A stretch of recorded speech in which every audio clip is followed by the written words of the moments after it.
चीज और, दादी है जैसे या बड़े ताऊ जी है घर में, है ना, जो भी बड़े बुजुर्ग हैं, उनके पास दिन भर में जा करके 5-10 मिनट के लिए बैठा करो उनके पास, है ना। जो ज्यादा बुजुर्ग दादा दादी हैं, लड़के हैं, जाकर बैठा करो, उनके पाँव दबाने लगा करो, थोड़ा सा उनकी मतलब एक आवाज पे उनकी बात सुना करो। वृद्ध हो गए हैं, उनका शरीर अब उतना काम नहीं करता, तो तुम लोग उनके हाथ पैर हो, है ना, तो उनकी सेवा करने में कोई कसर मत रखा करो।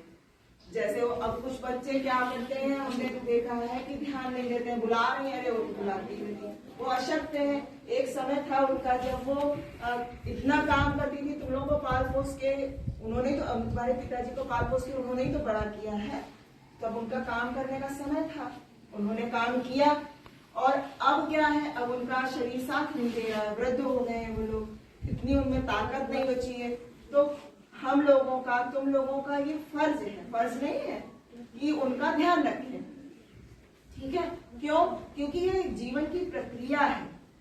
हम लोग भी कभी बूढ़े होंगे, अब हम लोग की भी उम्र बड़ी होगी, 10 साल बाद हम लोग भी बूढ़े होंगे, तुम लोग बड़े होगे, जब बहुत बड़े हो तो तुम लोग भी, जब 50 साल तो तुम लोग भी बूढ़े होगे कि नहीं होगे। तो अगर हम ऐसा करते हैं तो जो हमारे आगे की पीढ़ी होती है, बच्चे थे, वो देखते हैं कि हाँ हमारे घर में ऐसा होता है और ऐसा करना चाहिए, क्योंकि ये समय की प्रक्रिया है, ये होती है ना। तो आज जो दिवस है हम लोग जो मना रहे हैं, दादी हम लोग बीच में आई है, तो आप लोग ये संकल्प लेके घर जाइए कि आपके घर में जो भी आपकी दादी हैं, दादा हैं, है ना, नानी के पास रहते हो, नाना के पास रहते हो, उनकी बात को ध्यान पूर्वक सुनोगे और उनकी सेवा करोगे। उससे 2 लाभ होंगे, एक तो तुम्हारे अंदर प्रेम जागृत होगा, ठीक है, और दूसरी बात, वो जब उनके पास बैठोगे तो उनके मन में अच्छी भावना, मतलब वो लगेगा कि अरे ये मेरा बच्चा कितना अच्छा है, पास में है ना, उनके मन में साथ आएगी। वो फिर उनसे बातें करो, तो बातों में वो तुमको अपने समय की बातें बताएंगे कि हम ऐसे थे, हम जब छोटे थे तो ऐसा ऐसा होता था। कभी कभी बातें करने लगते हैं ना, मतलब होती कितना अच्छा लगता है, तो वो अनुभव होते हैं उनके, वो अनुभव हमको क्या हुआ, हम कोई चीज आज के जमाने की सीख रहे हैं, लेकिन इतिहास तो हमें या तो पढ़ के मिलेगा या अपने जो बूढ़े वृद्ध जन हैं उनसे जान के मिलेगा कि नहीं मिलेगा।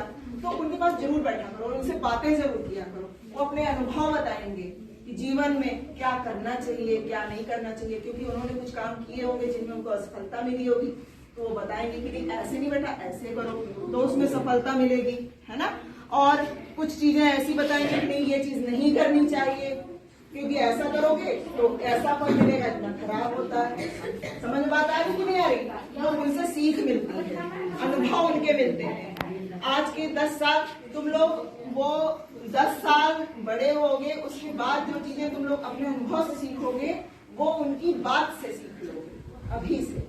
तो अपने आप को बहुत चैतन्य रखो, उनकी बातें सुनो, उससे आपस का बॉन्ड भी मजबूत होता है ना, मन में अच्छे विचार जागृत होते हैं, शुद्धता आती है, ठीक है कि नहीं।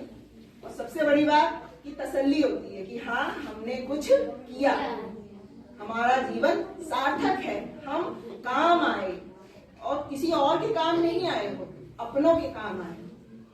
समझ लो ना मेरी बात। तो आज ये संकल्प लेके जाओगे कि 10 मिनट के लिए अपने दादी के पास या दादी जी के पास या नाना नानी के यहाँ जाते हो तो उनके पास बैठोगे और उनके पैर जरूर दबा के सोया करो, पक्का।